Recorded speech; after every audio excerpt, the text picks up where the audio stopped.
with that out of the way, I'll do it again. All right. Well, that all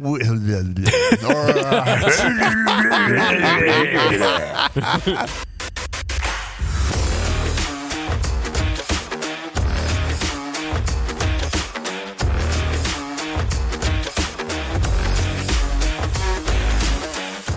Welcome to GCP Bytes, episode number 12 for Friday, the 14th of March, 2025. GCP Bytes is a podcast where we discuss Google Cloud and tech. And I'm your host, Stephen Bancroft. On today's show, Google bug bounties and layoffs. NBN chooses Kuiper. Broadcom is actually looking good. And what's the problem with AI deepfakes in the AI wars? But before we get to any of that, I'd like to introduce the co-host of the show, Dave Wall. How are you, Dave? I'm doing pretty good, thanks, mate. Glad to be here. Excellent, excellent. And fresh from the wind and the rain and the cyclonic conditions, it's our very own GDE, Ian Brown. How are you, Ian, besides being wet? Yeah, you. If you'd asked me that on the weekend, a little damp. Yeah, so just for our listeners, give us the TLDR about what's been going on in southeast Queensland. So Cyclone Alfred came down off the coast, about 500 kilometres off the coast. Hovered around southeast Queensland for 4 days. Still off the coast, hadn't made landfall.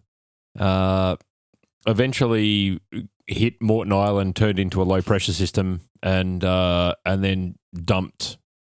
I think between Friday and Monday last week, we got over 500 mil of rain. Realistically, I know that Brisbane and northern New South Wales absolutely copped it with the wind and the rain as well. We didn't. We're on the sunny coast. We only really copped the rain, and lots of flooding up here. And the beaches, a lot of the beaches were destroyed as well. They're all eroded away. Yeah, there's some photos that I've seen of Main Beach on the Gold Coast with like a 2 metre drop off. Yeah, and they're beginning some repairs on that now. They're going to do sand pumping. Apparently, they have a barge and they suck the sand up and then shoot it all back onto the beach. So it'd be cool to see that. Yeah, that's how they built the runway at Sunshine Coast Airport. Yeah, right. They pumped 350,000 cubic metres of sand out of Moreton Bay and pumped it onto the land. Yeah. Cool. So I guess no tech adventures for you then. No, not really. I've got lots of cleanup Plumbing to do. adventures. No, I've got lots of cleanup to do. There's lots and lots of dirt and silt has washed down the driveway and sort of collected on the level area on my driveway. My driveway's about 100 metres long, as you know, Banky, and there's probably a good 2 inches of dirt sitting at the bottom flat area. And the only other adventure would be my young fella surfing the water, going down the paddock. Hilarious. Maybe you have to, rig yourself up a little like a dozer blade on your patrol, and then you can just go and push all that silt away.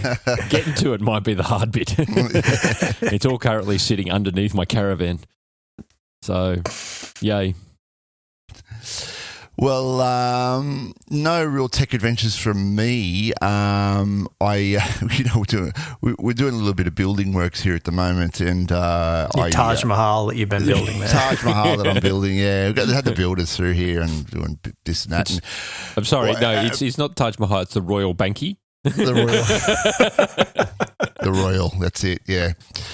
We've got a pool. We've got 2 pumps in the pool. One's for the heater and one's for the actual chlorinator, right? And we'd had the heater disconnected because it had some pipelines that go up to the roof, and it's a solar thing with the heating elements on the roof, right? And we had that disconnected while we were doing the works on the side of the house. Anyway, they reconnected it all back up. And I went, right, okay, well, I better go and open the valves up and get the pump going and test it all. So I went under the house, and of course, the way I've got both the pumps set up is just with those Whiz things you get from Bunnings, right? The home automation system. Right? Okay, yep. And of course, when I disconnected it, like over a month ago. I just pulled it out and left it hanging there. And of course, since that time, there was a cover over the pool. Believe it or not, this pool was enclosed, and we've taken that cover off now. And of course, when we did that, that allowed the water to come down, and it must have got into the whiz plug. Oh. And I just didn't think about this. And then I plugged the whiz plug back in, and then the instant I plugged it back in, bang! I got a shock off it, Oy. and I saw a flash of light on the inside of it, and then like part of the house was in darkness. Right. Okay. That's just sorted out. So yeah. And you were okay, or?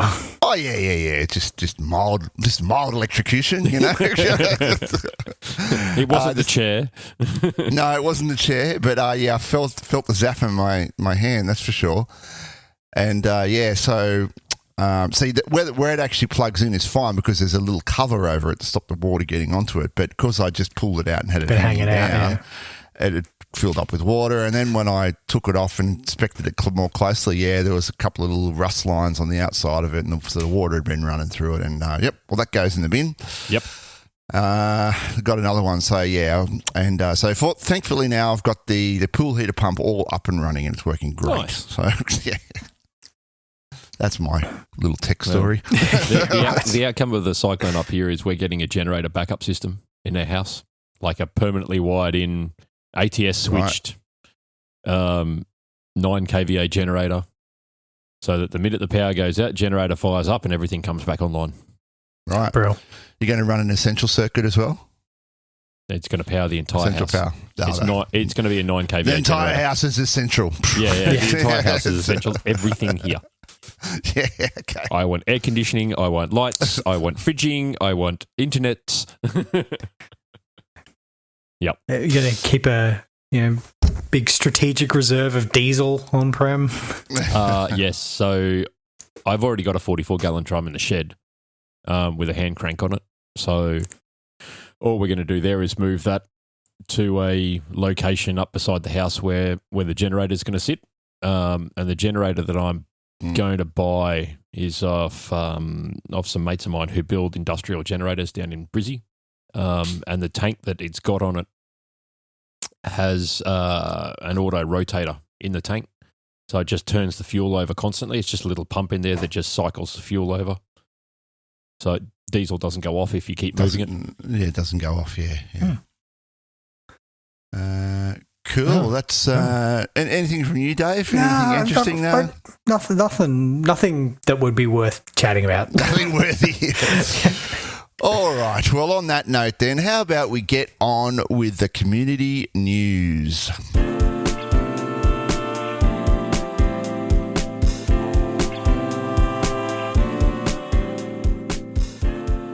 And a little quiet on the community front this week, but I thought I'd throw in a story about Google bug bounties. Google on Friday, this is a story on Security Week and it was published on 10th of March. They're saying on Friday announced paying $11.8 million in bug bounties to 660 researchers who reported security flaws via its vulnerability reward program in 2024. 11.8 million. I think we talked about the bug bounty scheme in previous episodes. According to the internet giant, it was awarded more. It has awarded more than 65 million in bug bounty rewards since establishing its first vulnerability reward program in 2010. Pretty cool. Yeah, it's pretty cool. I love the numbers that they come up with, though. So Google in 2024 revamped its reward structure with bounties up to $151,515. It's just a random number of 15s.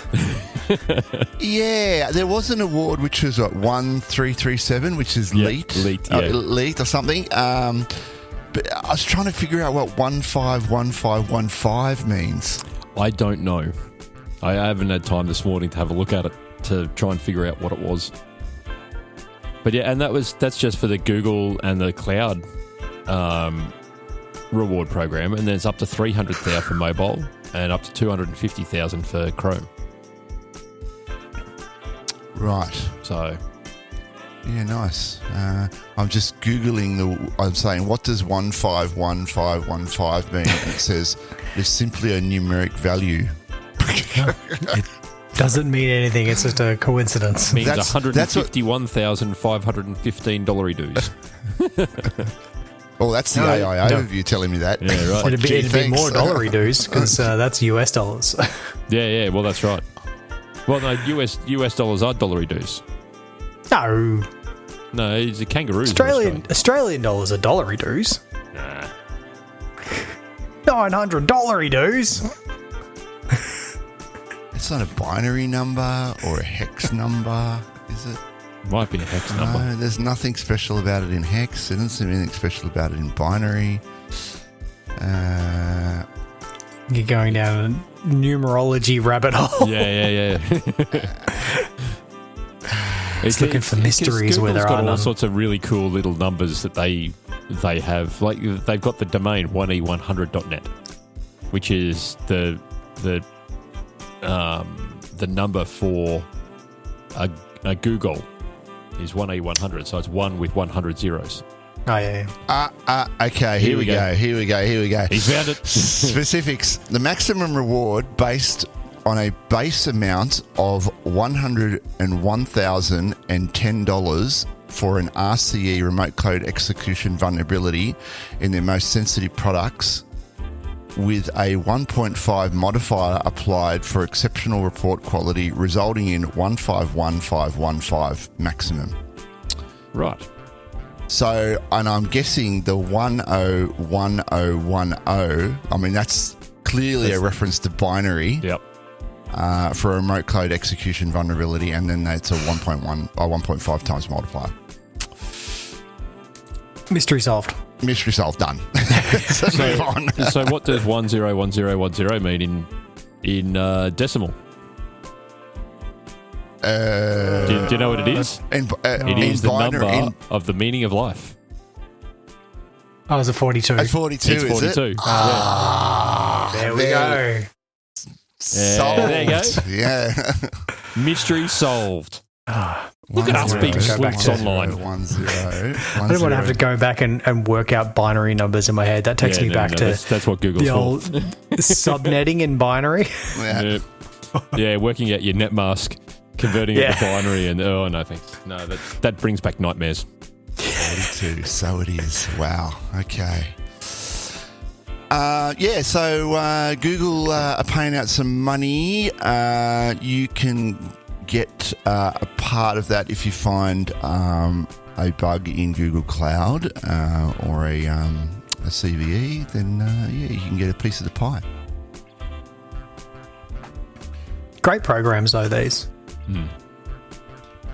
They are. Makes wanting to report the vulnerabilities an actual thing, as opposed to people being scared of reporting vulnerabilities. There's lots of companies out there that if you report a vulnerability to them, they take you to court for hacking their software. That's right. So, I mean, it also stops you from being like, "Hey, I've worked out how to do this thing because for fun." Like, well, let's go make some money out of that. Yep. Yeah, exactly. And there's guys that's all they live on. They literally just make money off Google and Amazon and all the big tech companies hacking their software. Finding vulnerabilities, yeah, absolutely. Yep. All right, then. That's all we have for community this week. So let's get on with the news items.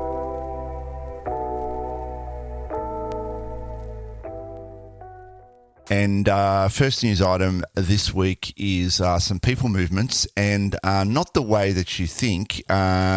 Google has announces layoff in its HR cloud units as part of ongoing cost cuts. The people movement, people are moving. I was up at 5:30 this morning. Give me a break. Yep. Although you've only had 3 hours sleep, I can't complain. I'm not firing real well. Migration last night. Yep. Or should I say this morning? such as the way of this job. Google's people operation, its humans relations division, has offered buyouts to US-based employees. The company this week also laid off some employees in its cloud staff planning and reinvest its savings to hires in critical sales and engineering roles. Top priorities would be to drive more learn to speak. I only do a podcast. Cost-cutting as Google expands its spending on AI infrastructure. Now, I take a little bit of issue with the second point there about laying off people in their the sales and engineering roles. There's a bit of the article where it says that some affected roles will be relocated to India and Mexico, according to people familiar with the matter. Google's support is already pretty garbage these days from an end user perspective. And so they're trying to make it worse. Well, they're not trying to make it worse, but they are inadvertently making it worse and not better for their customers. I understand that they're trying to save money. That's great. But if you can't support your customers, then I'm sorry, you're doing the wrong thing. Like, as an example, I put in a ticket to Google about the performance of M3 versus M1 instances. And I detailed out there like all the steps I'd gone to test it, like 32 CPU versus a 40 CPU M1. How come the M3 is much newer, like a 5-year newer CPU? I would expect the performance of the M3 to be better, even with less cores. And it's certainly Google's expectation, as is written in their docs. But it's not. So, and then you get some support person who comes back and completely mangles what you've asked and repeats, doesn't understand it. Repeats back to you some mangled version of what you've asked, and then goes, "Oh, if I don't have this correct, then please let me know." So you go back and correct them, and then they mangle it again and send it back to you. And this goes on 3 or 4 times. And it's not like I've explained a difficult problem here or ill-explained a difficult problem. It's a sheer comprehension thing. So, and what would you be looking for though as a rectification there? Would you be more like waiting for them to come back and say, "Oh yes," to make use of say the newer instruction sets or cache qualities of the M3 chips? This is how you should change a few things, or I would expect that Google comes back and says, "Hey, yeah, look, the way that you're using it, or the way that you've got the VM configured, or what, like, give me some information as to how do I actually utilize this M3 to its fullest potential, because the M1 is currently flogging it in terms of performance." Yeah. So we've currently got a database server that is an M140. It's our primary database server. And our secondary one, which was supposed to be an M3 with 32 CPUs, is now an M3 with 64 CPUs to equal the speed that we're getting out of the M1 with 40 CPUs. Doesn't make sense, does it? No, it doesn't. So, and that's the thing, is you go around in this circle of, hey, is this what I understood you said? No, this is what I said. Hey, is this what I understood you said? No, this is what I said. Yeah. Do you have a best practices doc for how I should be, squeezing the performance out of this thing? Yeah. Like, is there some metric or some configuration that I have got wrong here? Yeah. And it is a higher core speed, right? Yeah. M3. It's the CPU is literally 5 years newer generation than the M1. I can't remember the actual Icy Lake versus whatever lake it is that they're supposed to be, but the M1 is a 5-year older chip than the M3. I'm sure Dave's looking it up right now. I'm just trying to see if there's what new instruction sets and stuff that are in there, or if you need to take into account things like efficiency and performance cores, but I'm not sure what they use on the underlying there. Yeah, I'm not sure. Let me have a look. Well, anyway, that's a bit of a tangent, but Yeah. Just a smidge. we're going down a rabbit hole. Way off. A slight side road that's turned into a highway. But I guess the point is reducing sales and engineering roles isn't going to help this situation, right? No, that's right. And They're adding more sales and engineering. They're getting rid of ops and HR. Yeah. That's right, and that's exactly what I was about to say. As part of the HR buyouts, employees who are level 4 and 5 may receive, it's a good package, may receive 14 weeks of salary and 1 additional week for every full year served, the memo says. It's They're fine. considered mid to senior level employees. I think I read in this article, probably another article we're going to read later, is they've also suspended their DEI practices. Yeah. And are no longer Google's employing aborted that DEI. completely. As a lot of US companies have, along with the US government. Anyway, let's talking about tech billionaires. NBN Co set to choose Amazon over Musk's Starlink for satellite service. Now, this is a bit of a pivot. It is. And boy, let's not go down that rabbit hole. No, we'll put the elephant in the room over there. Put the elephant away. Yeah. And let's just talk about NBN here and the fact that I think it's good. It's certainly better than the old lagging SkyMuster system. They need some sort of low Earth orbit internet system. Indeed, and this is them looking at the SkyMuster sats were they are scheduled to be sort of decommissioned around like 2032, and they served a purpose of having if you're very remote, this is a last effort sort of service. We can get you something, but there's only so much you can do with a geostationary sat, right? Like 65,000 kilometers away, that latency is pretty brutal. That's a killer. Yeah. And there's just no way that Australia or an Australian company is going to launch its own low Earth orbit constellation, right? We don't have that kind of capital. Right? No. It's interesting that you said is like really remote properties. A friend of mine who lives in Montville can't get any sort of landline, so they're on Starlink because they had SkyMuster and it was horrendous. Yeah. It's 70s and 80s technology, right? And that just hasn't been really refreshed since then. No. Well, okay. I mean, it's that satellite's not from the 80s, right? It was launched. It's not. But you 10 know what years I mean? ago? Like it could have been. Well, It hasn't really changed much. Yeah. But I like the Kuiper solution that Amazon's come up with because when I was looking up the Starlink system, they've got about 7,500 satellites in the air at the moment. I think from memory.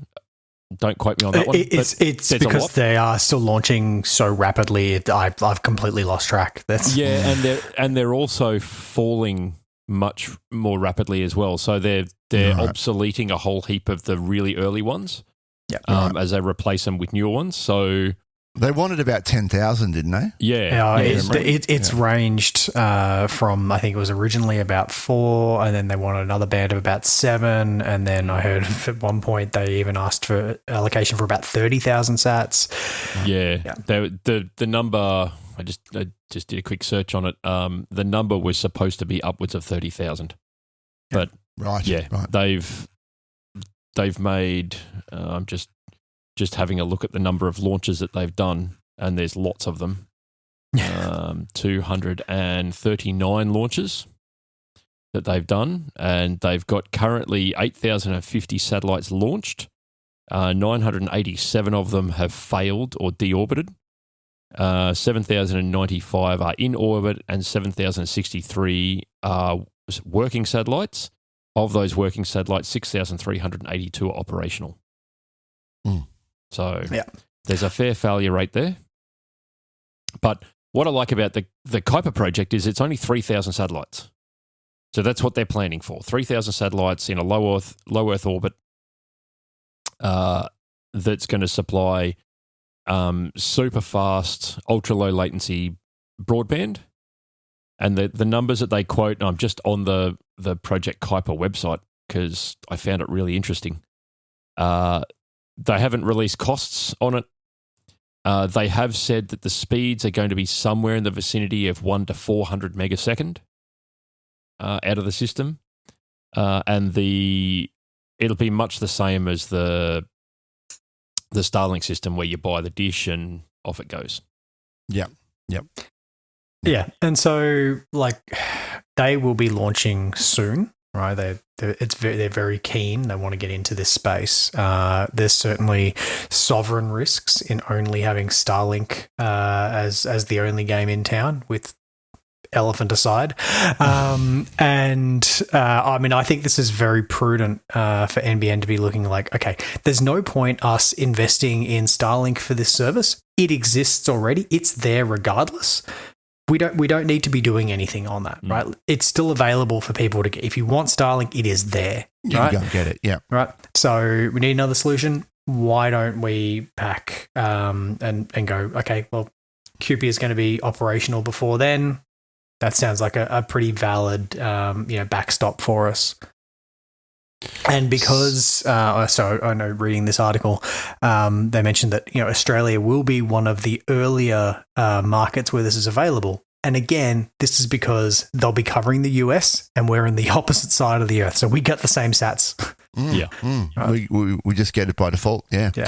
And it's interesting that NBN or the government has gone down this path too, because I know for a fact that most of the Navy ships have got Starlink.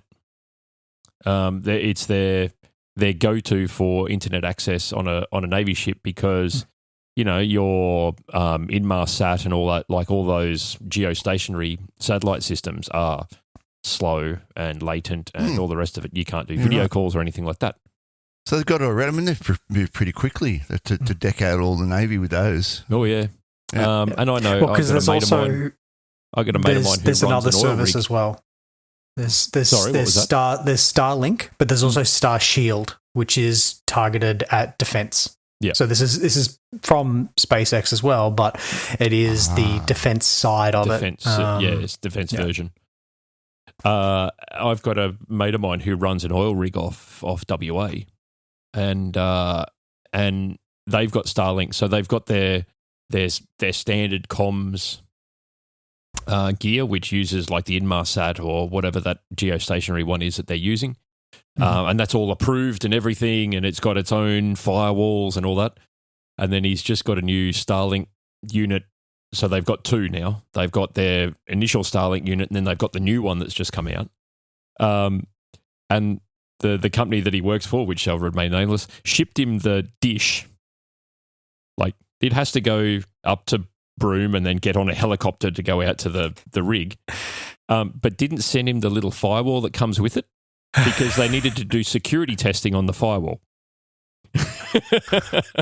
Right.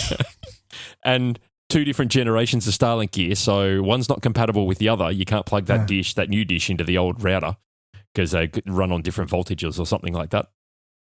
So great, thanks. Send me another helicopter, please. Yeah. I mean, they've got helicopters going out there at least once a week, so it'll be available the next run. Yeah, but it's like a 3-hour flight. Yeah. But yeah, look, it's interesting. I'm looking forward to seeing Project Kuiper come out because I want to see how much it costs, like for the infrastructure and for the actual service. Because if it's decent enough, I might actually give it a wallop with our caravan.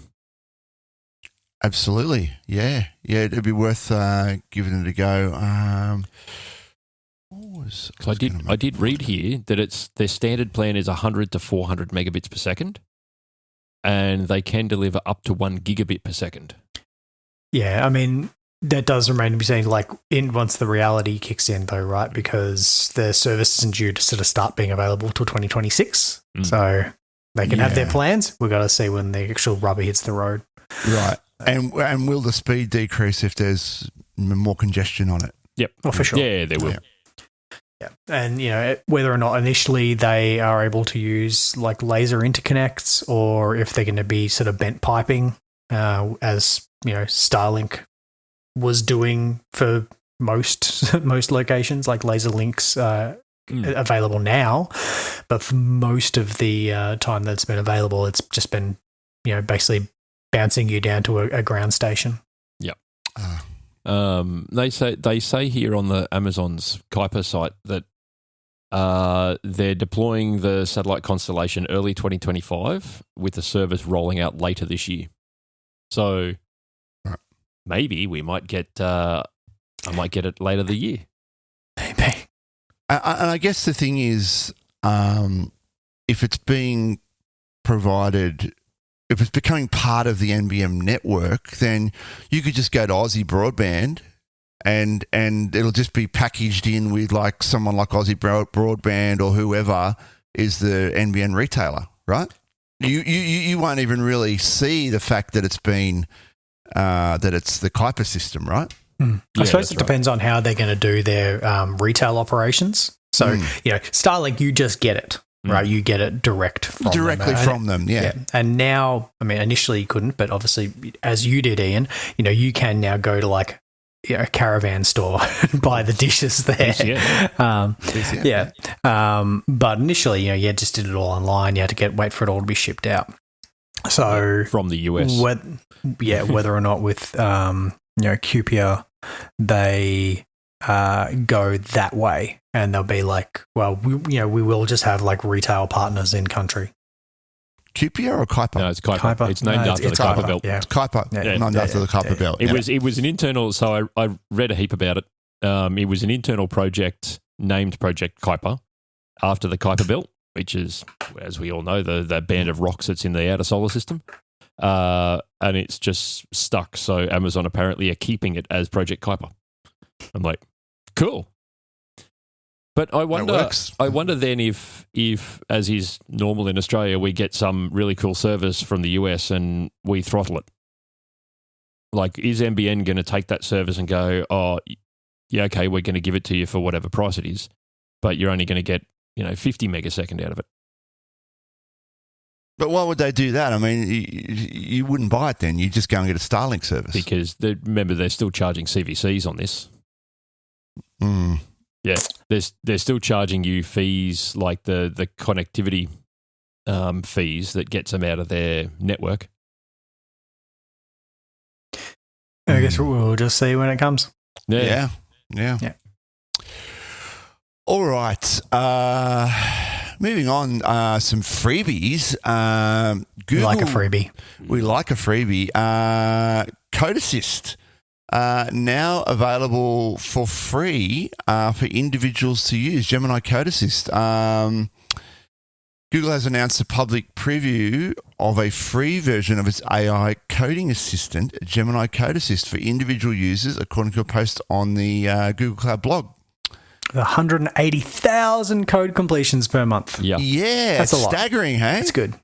Yeah, that's good. And that compares to typically around 2,000 on other assistants. And it's powered by Gemini 2.0, which is even better because that's the latest model. I had a bit of a look in my code earlier. How do you set this up? Because I've currently got still the Duet AI linking back to a project.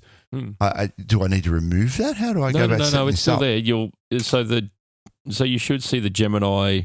So if you're using VS Code, you should see the Gemini icon in the left-hand side of VS Code if you've got the plugin installed. On the left or the right? Or the bottom right? Oh, but no. On the left-hand taskbar, there should be Gemini Code Assist. Oh, right. And there's there is actually a new extension for it, but the Google Cloud Code is the actual extension that does the work in VS Code. And you've still got to select a project. Reminds me, I've got to set that up at work today. It says here, you are missing a valid license for Gemini Code Assist. Please contact your billing administrator. Maybe it's because I'm on the work. Yeah, possibly. I've got mine set up under my personal one because I'm a trusted tester. Incidentally, the settings in VS Code are still duetai.ai. whatever the setting is. So they haven't Oh, changed yeah, it. right. Okay, I haven't changed that. Yeah, nice. So that'll use the code I have as my context. Yeah, you can use, nice. and the same thing applies. Like you can go into, when you put the Gemini extension into VS Code, in the left-hand side, you can click on that and you can use Gemini directly and say, hey, give me this with relation to the code in this file. Yes, so Google said the company's goal is to make AI available to all developers, regardless of their ability to pay, as the global developer population is expected to reach 57.8 million by 2028. So, I mean, that's good of them, right? I mean, the thing is, if you don't have, it's getting to the point, if you don't have this AI available to you, you're just going to be left behind. Yeah, true. I did like another call out from this article is Google's reducing the time spent on code reviews with the public preview of Gemini Code Assist for GitHub. So you'll be able to integrate Gemini Code Assist into GitHub PRs to auto review for you.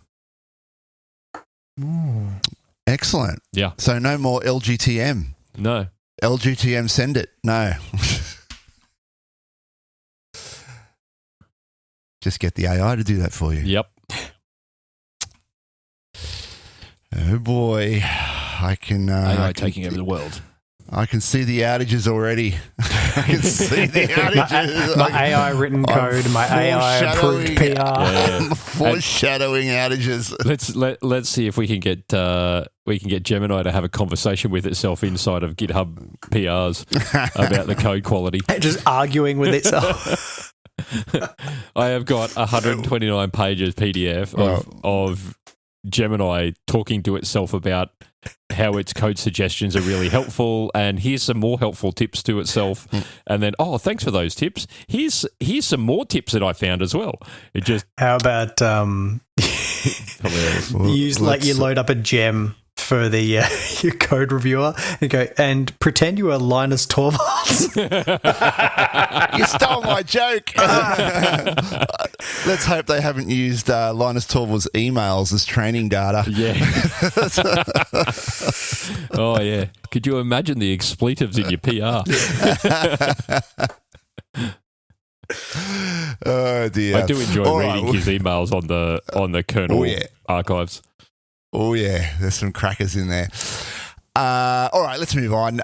Google will still have to break up its business. The Justice Department says it will have to sell Chrome, but it can continue investing in AI.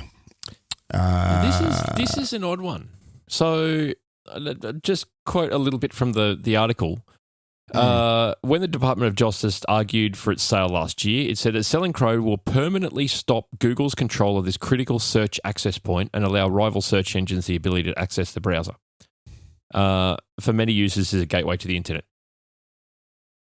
And I'd argue that point in that Google Chrome is not the gateway to the internet because it's not the default browser on any operating system that's ever installed anywhere. It is always the one that you have to manually install yourself. This is true. So, but what about phones, right? Like iPhone, for instance. So still Safari, right? Yes, yeah. So I don't think it's a gateway even on a phone. Like an iPhone, the default browser there on all Apple gear is Safari. On Windows machines, it's always Edge. On Linux machines, it's always Firefox. So I would hazard that Google's lawyers would have put that case forward, and given the fact that we're still at this point, was obviously found to be lacking. Yeah. Which surprising. Yeah. Yeah. But the other one that I found in this one was a bit interesting was the proposal seeks to ban Google from paying companies like Apple, smartphone manufacturers. I'm suffering a Banky's mangling of words. And Mozilla to make search engine the default on phones and browsers. So the question then becomes who's going to step in and take up that spot that Google's going to be left out of? And doesn't that... Well, the question I had on that point, or the comment I had on that point, that'd be great if the other search engines were actually any good. Well, right? So there is that point, right? What search engine is going to replace it, right? DuckDuckGo, baby. Startpage.com. Right? You know? Alta Vista. Alta Vista, Vista, Dogpile. yeah. Like, come on. Like, seriously? Like... Oh, no, it's Ask Jeeves with the steel chair. Oh, Bing, that's right. We can always Bing things, can't we? That's such a horrible term. It's horrible. They're all garbage. Yeah. Let's just put it out there. They're all garbage. This is why the Google search engine is in the position it is, because it is clearly the best. When it came out in the 90s, it just blew everything out of the water, and they've still managed to keep themselves in that position. Yeah. So I mean, there won't be any reason, I would guess, for Apple to say they don't have to necessarily change it. They just can't be paid for it. So they can go make a different decision about what would be their, say, the default search. Whether or not they want to do their own thing, or they'll just, for some other reason, go, well, maybe, we'll continue to use Google because that's just what our customers expect. Yeah, they just won't be allowed to absolutely. be paid for it. No, you're right. And that's right. If it gets to that situation, then, make the search engine easy to change and then get some data on it, and they'll probably find that, all users are changing the search engine to Google. Let's just make it the default anyway. And so then that leaves a question of, these companies are currently paid squillions of dollars every year for that, hey, we're first, or we're the default search engine. That's going to leave, Apple's probably not going to miss the millions of dollars that it's paid. Mozilla will. I think it's about $1 billion. Yeah, Mozilla definitely will. Like, it's an open source company. It relies solely on that sort of investment. So where does that leave companies like Mozilla? Is that going to completely bin Firefox as a browser?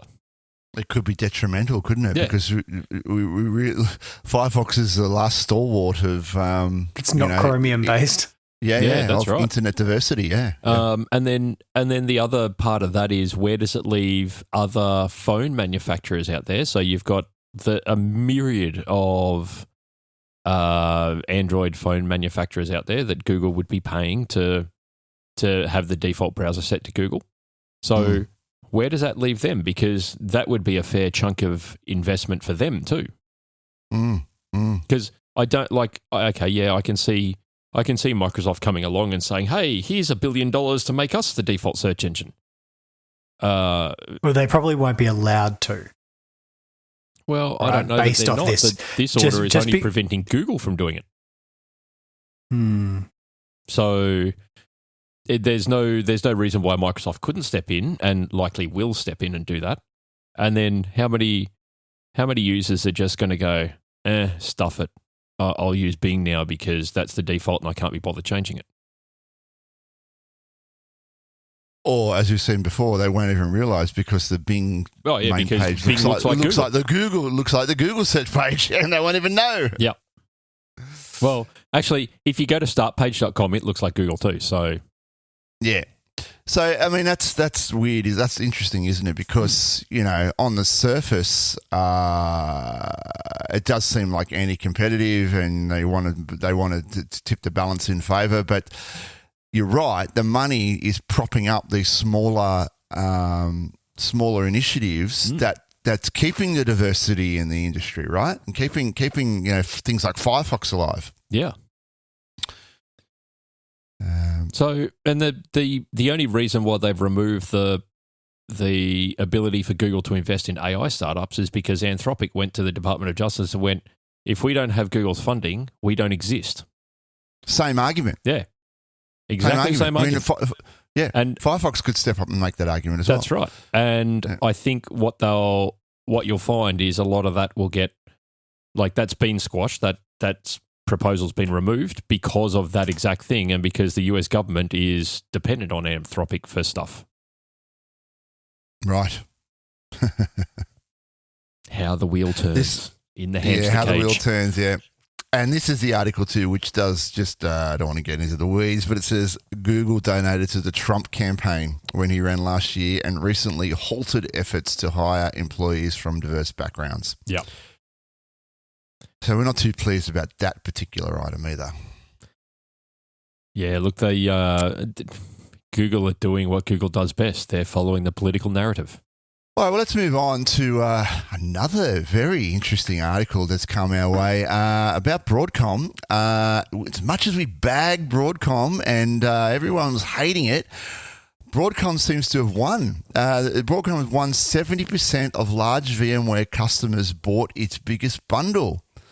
Broadcom's acquisition, an article in the register here, Broadcom's acquisition of VMware appears to be a big success. On the balance sheet, at least, after the company announced a big majority of its top 10,000 customers have decided to acquire its cloud foundation stack and posted strong growth. This comes as no surprise to me.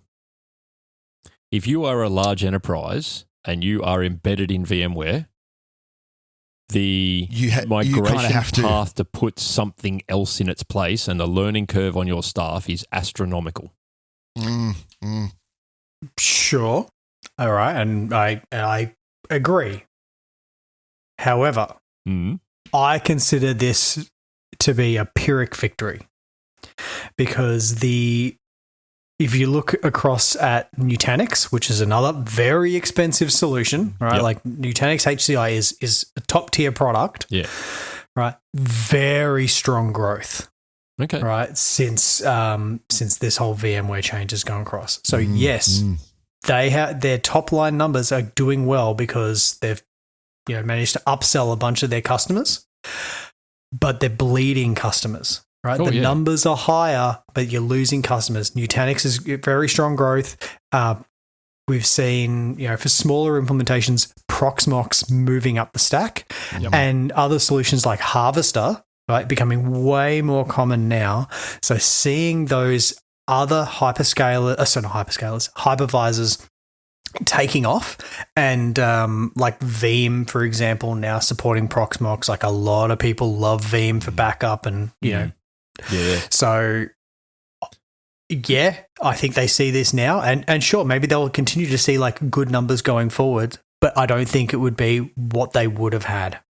Oh, no, right? no, definitely not. The amount of amount of win that's now in all these other competitors' sales, which is great, right? Like a diverse market, but yeah. I think more than anything, I wasn't surprised that they'd kept a lot of their big customers in this. To be honest, when I first read it, I was probably a little bit surprised that it was as high as 70%. I would have thought that they would have kept 50 or 60% maybe, but I'm not surprised that of their top 10,000 biggest customers that they've kept a large majority, because you and I, all of us, we've done these migrations. We know how embedded these guys are in VMware and how the thought of learning something new is scary. Yeah, and look, I guess my thinking on this as well is this is effectively the first cycle of this, right? And a lot of these companies, you're right, that these big enterprises, the speed they move is glacial, right? And to be able to like suddenly pivot and say, right, we're just going to move everything on the Proxmox, or we're going to, we've all been involved in migrations into a hyperscaler environment, right? It doesn't happen at the click of a finger, right? They already had like their sort of 12-month scheduling and the capacity planning already in place, and it's just easier to cough up and pay the bill, right? Rather than just pivot overnight.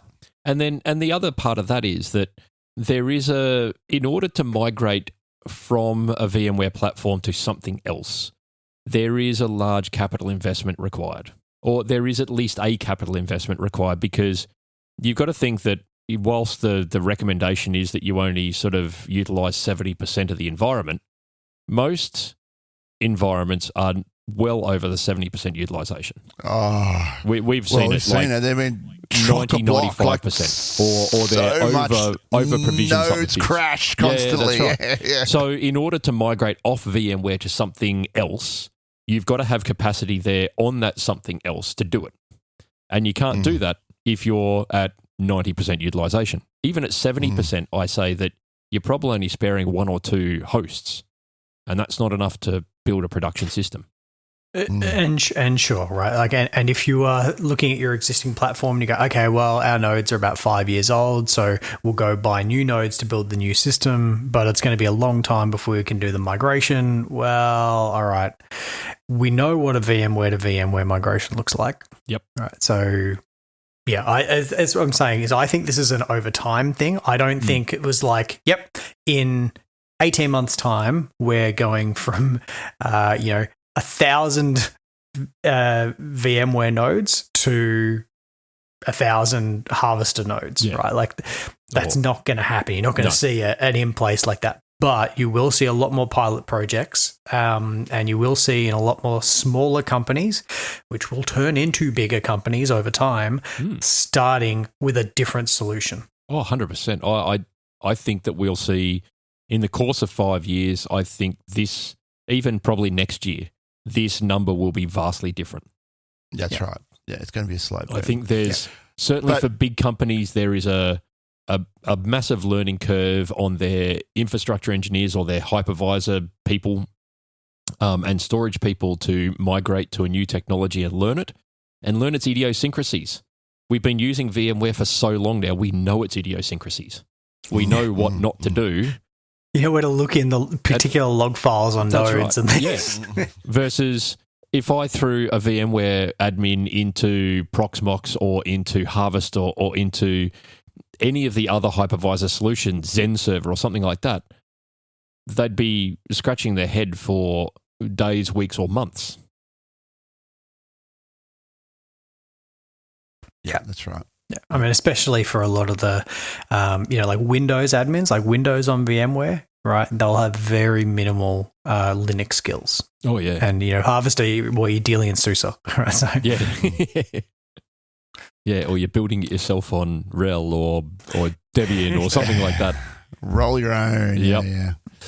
Now, Broadcom doesn't publish actual figures for VMware per se, but we can say the jump from 1.97 billion software revenue in Q4 2023 to 6.7 billion in Q1 2025 is likely due to VMware, which in its last quarter as an independent company reported 3.4 billion. Therefore, it looked like Broadcom added around 1 billion to quarterly VMware revenue in a little over a year. Not bad. With that out of the way, let's get on with the AI Wars. AI Wars.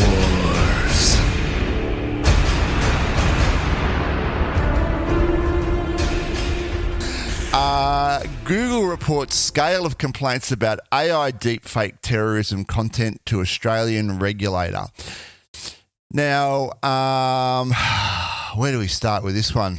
I didn't read this article because I could only get like a paragraph and then it all just chopped off for me. I know nothing. I do have it. Google has informed the Australian, it's an article on IT News. Google has informed the Australian authorities it received more than 250 complaints globally over nearly a year that its artificial intelligence software was used to make deepfake terrorism material. The tech giant also said, and this is the most concerning bit, said that it has received dozens of user reports warning that its AI program Gemini was being used to create child abuse material, according to the Australian E-Safety Commissioner. Now, this is because under Australian law, tech firms must supply the E-Safety Commissioner periodically with information about harm minimisation efforts or risk fines. So they have to report this stuff. Yeah. And look, I think this is interesting because I would say that if people are using Gemini to create this stuff, they're also using all of the others to create this stuff. There's heaps of models out there that will create this far better than Google will, because Google's and you can roll your own at home without any safeguards. That's right. Gemini has got so many guardrails around it. It's not funny, and I think anything that it does create here that is terroristic in threat, in nature, is probably minimal at best. The one that concerns me is the child exploitation stuff because, that's just weird. And I would suggest that it's also probably not anywhere near as bad as that. It's just in that classification. Mm-hmm. Well, look, I'm starting to see you're on your social media, you're just scrolling through, having a look, doing a bit of doom scrolling, right, as we all do. And the odd video comes up every now and then, and I'm on some martial arts forums and stuff in there, and the amount of crappy AI-generated videos that are being posted on there now, it's reached toxicity levels. Oh, yeah. It's just ridiculous. I've had a couple of unfollows, a couple of angry unfollows for those groups. It's like, why are you posting this garbage? This slop. It's slop. Yeah, it really is. And it's obviously AI, right? And some people can't detect it. They don't realize it's AI. That's the scary thing. Yeah. That's and I think Facebook these days even labels things when it's quite blatantly AI generated. They will label it as this is an AI generated image or AI generated video. I don't know that their detection technology is all that great because it's not detecting some of the better stuff. But hey, that'll come about in time. I mean, it'll get better. Yeah. Facebook is very weird though, where you'll get like this bizarre videos or images. I don't know. It's like Jesus with soldiers and it's a weird. It's like no one will share this image, and it's got 48 million likes on it, and all this random. It's like this is AI content shared by bots, commented on bots, and given to my grandparents. Like this is fed shoveled to them. Yeah, that's it. Yeah, it's hideous. The old controlling the narrative via social media. Yeah. How certain people win elections, I've heard, allegedly. Apparently. It does say at the end of this article, X has lost a court appeal because of its fine of $610,000, but plans to appeal again because it was it got caught with some violent and extremist material on X. Yep. Which is sadly like Twitter was once really, really good for news and all that sort of stuff. X is literally, if I jump onto X these days, it is the only thing I ever see on there is stuff about a certain president. Lots of OnlyFans content, and I don't follow any of that, so I don't know where it's coming from or why it's on my feed, and various politicians in Australia. Yeah, it's completely gone toxic. Completely. I'm enjoying Blue Sky. Yeah, I haven't jumped on it for ages. I need to jump on and have a look. So yeah, look, I guess the moral of the story with this one is we're seeing more and more AI generated content on social media. There are people like us that are aware of it, and we're trying to clue all our listeners up to it as well. But there clearly is a large segment of the population that has no idea. Yep. So just be aware of that. Like just look out for the markers. I know when I look at a video now, the first thing I look at is the hands. Yeah. The hands and the arms moving around. Right. It's an obvious giveaway that it's an AI generated thing. And things like things that are got ropes and knots and stuff like phalanges and stuff that's like that, like octopus legs and stuff, right? That's a giveaway, right? Like you just can't generate that kind of thing properly. I saw, speaking of the rope thing, I saw an AI generated photo of a knot in a rope, and this was weeks ago, and it sort of didn't occur to me until you just brought that up. And the knot was so unbelievable. Like it's like a close up of a knot done in a bit of sisal rope, and there is no way that knot exists because it would never hold itself. It's that's it has trouble with that, right? And the reason I've called that on out particularly because I'm looking at martial arts stuff, right? And your karate belt, right? I don't think I've ever seen an AI generated image of a karate belt done properly. There's always like the knot's weird, or there's an extra thing sticking out of it, or something's wrong with it, right? And I've noticed it in other images as well, as a result of, knowing to look for that.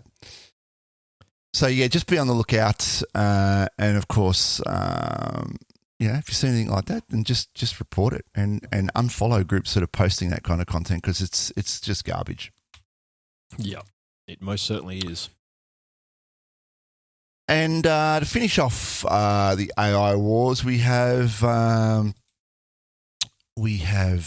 Google Cloud debuts powerful new AI capabilities for data scientists and doctors. So we have a couple of new features available. Google Colab, which is a free cloud-based Jupyter notebook that developers use to write and execute Python-based code. Very nice. Yeah, today we're excited to bring data science agents to all Colab users.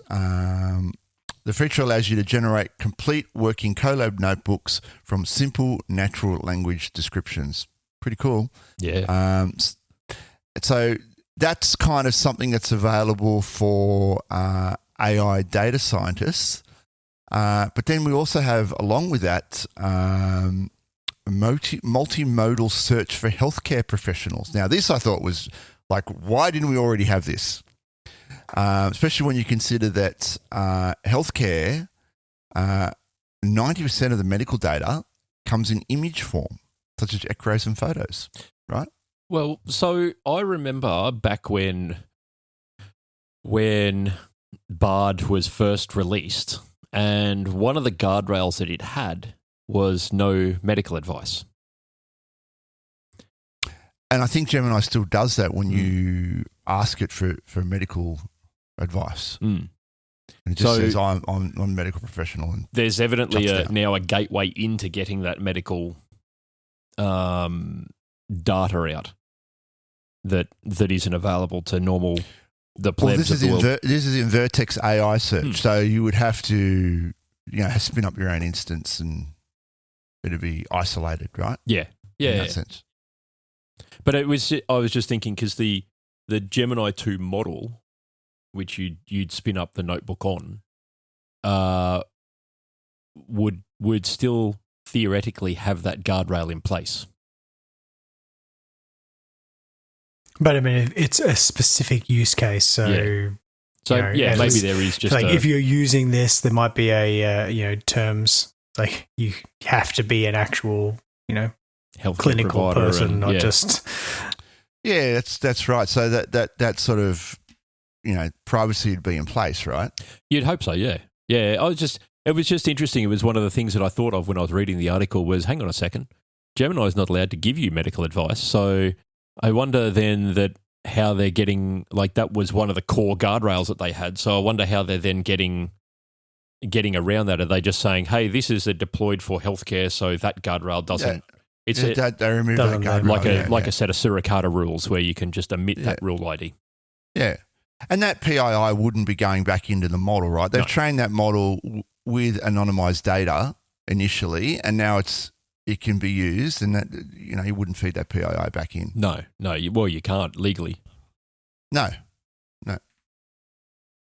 And I think it's a great use case, right? Like, why hold an X-ray up to a light and have someone look at it when they're looking for some sort of tumor, when you can just have an AI, and they might miss it, right? You just have an AI in there, and it goes bang. Okay, that could be a problem. Yeah, been helpful for my neurosurgeon yesterday finding the bone spurs on my spine.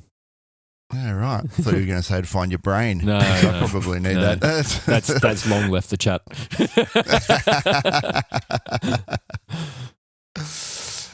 So the new multimodal search feature in Vertex AI Search for Healthcare, so it's a special version of Vertex AI, right? It's AI Search for Healthcare, will aid doctors, nurses, and other medical professionals by providing them with a more comprehensive view of their patient's health. I guess the other use case is if you've got a lot of medical history on a particular patient, you feed all that in, and it can just pull it all together and go, oh yeah, I've got all these photos, I've got all these X-rays, and I've got all this notes that the doctor's taken. I put it all together and go, oh, okay. Here's a future diagnosis. I know that in 5 years this is potentially going to happen. You need to act now on it, right? I just thought I might do a quick search for Google's AI for healthcare, and they actually have a separate model. So it's not, while it might be based on Gemini, it's not actually Gemini's language model. It's MedLM. It's a family of models fine-tuned for the healthcare industry. So there you go. There you go. All right. Well, we've investigated, we've checked, we've discussed. Solved mysteries. Solved mysteries, figured out binary 42. I'm cooked. I'm done for the week. Yes. I am too. I need to go and have some sleep. Yeah. Back to bed for you. Yeah. Go and lie down. No, I've got to get on a plane again tomorrow.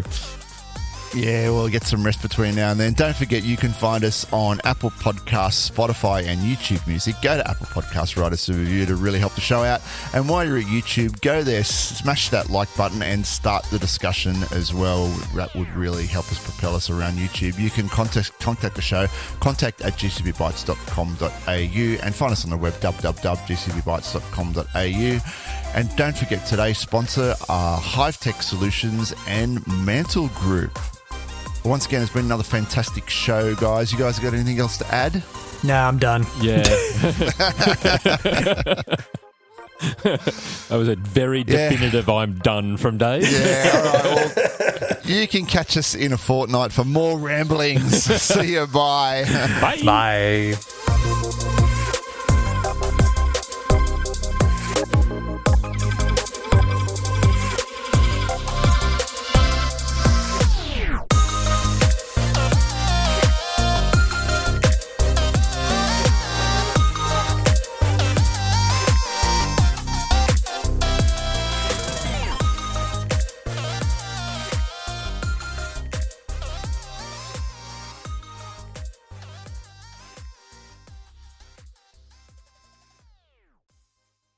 So, I had to go to Sydney last week, right?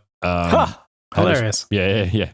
So, before I went to Sydney... Was this the trip you were going to drive past my place and pick up that stuff? It was the trip, but it just ended up not happening. And you popped down just dodging the cyclone. You thought you'd go hang out with Dutton in Vaucluse? Objective days. So, anyway, I go down to Sydney and... I took Rosie's car to the airport. Now, I'd sent her out earlier the day before because we used to have like 8 extension cords here, and I can't find a single one of them. Out of all of the extension cords we've got here, there's one sitting on the shelf, and it's got no plug on the end of it. And I'm like, it's wireless. I don't know who's taken the plug off or what they've done with it, but I need to murder them. So anyway, my wife goes down to the hardware store, buys 4 new extension cords. Because we knew we were going to get a power outage. Yep.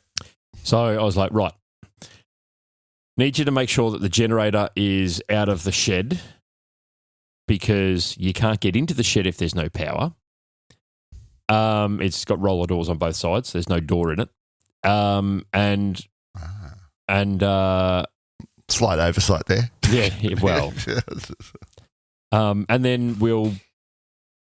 the extension cords we can just plug into the water pump and the fridges and freezers and that. And she's like, yep, no drama. So anyway, I jump in her car and take her car down to the airport because, there's a cyclone coming and I'm not putting my brand new $110,000 patrol down at the airport, which I think is fair. And guess where the extension cords are? And I get this phone call going, oh, yeah. Guess where I left the extension cords? I'm like, in the back of the Mazda that I took to the airport, I'm guessing. And she's like, yeah. And so then I get home on the Wednesday night, and I didn't even think about the generator. I was like, no, I've said that it needs to come out of the shed, so I'm not going to bother asking because, people get pissed off when I ask for something and then ask to see that it's done. So I ignored it. And then the power went out. And guess where the generator was? in the shed you can't get to. So here's me going, all right, the circuitry in this house is pretty old.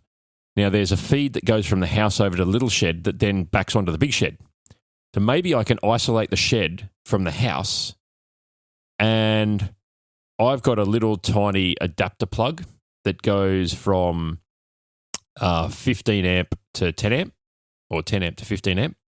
So I'll take the plug off that, and I've got another lead that's got the socket on it, and I'll just put the plug on that socket. So I've got a plug-to-plug lead. Yeah, so I got two male ends, and I'm going to plug lead. I'm going to plug one into the old generator. Yeah. Right, that's you'll liven up the circuit and then light up the circuit and see if I can get power over to the big shed to open it up. Yeah. No. Someone replaced the circuit breaker there with one of the new fancy ones that's got an RCD built into the circuit breaker. Can't do that anymore. Right, can't do that anymore. No. Backfeeding power apparently bad. RCD says no.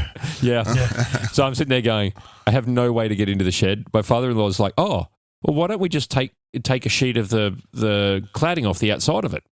And I was like, that would be a fantastic idea if I had a screw gun to do it with. which are in the shed. And he was like, where's your screw gun? And I'm like, it's in the shed where all of my stuff is. And then it was like, oh, we can I've got a pair of pliers here. And I'm like, there's 35 screws in each one of those sheets. Oh. And it is pissing socket with rain. set, you know? Socket set would be in the shed, I imagine. Yeah.